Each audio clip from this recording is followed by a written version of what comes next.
بسم اللہ الرحمن الرحیم۔ السلام علیکم ورحمۃ اللہ وبرکاتہ۔ ہمارے یوٹیوب چینل لرن القرآن تجوید میں خوش آمدید۔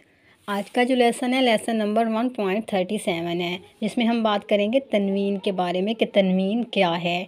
دو زبر، دو زیر اور دو پیش والے جو حروف ہوتے ہیں ان کو تنوین والے حروف کہتے ہیں، یعنی دو زبر، دو زیر اور دو پیش کو تنوین کہیں گے، جبکہ دو زبر، دو زیر، دو پیش جن حروف کے اوپر ہوں گے ان حروف کو تنوین کے حروف کہیں گے۔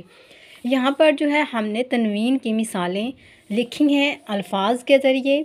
یہاں پر دو زبر کے ہم نے الفاظ لکھے ہیں، آپ میرے ساتھ ساتھ پڑھیے اور دہرائیے۔ ابداً، ابداً، وسطاً، وسطاً، وسطاً۔ دیکھیے دو زبر جس جگہ پر آ رہا ہے وہاں پر آخر میں نون کی آواز آ رہی ہے، یعنی ان اس طرح سے اس کی آواز آئے گی۔ اسی طرح سے آگے ہے عنباً، عنباً، عنباً،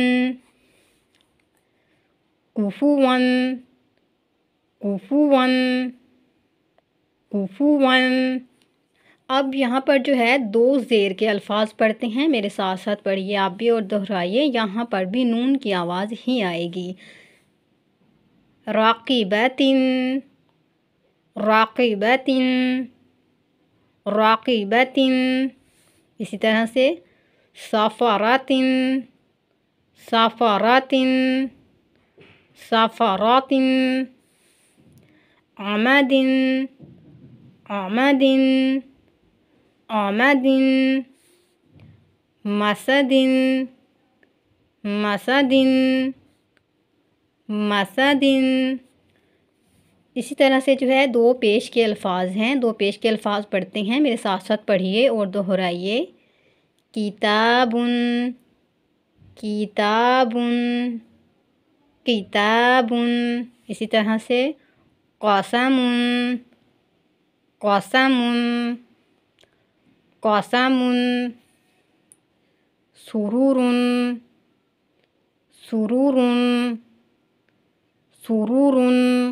اور آخری لفظ ہے دو پیش کا غبرات، غبرات، غبرات۔ دو زبر، دو پیش اور دو جو زیر ہیں ان کا تقریباً سب کو ہی پتہ ہے، یہ نہایت آسان ہے کہ اس کے آخر میں جو ہے نون کی آواز آئے گی، یعنی کی آواز آئے گی۔ آج کے لیے بس اتنا ہی۔ جزاک اللہ خیرہ۔ اللہ حافظ۔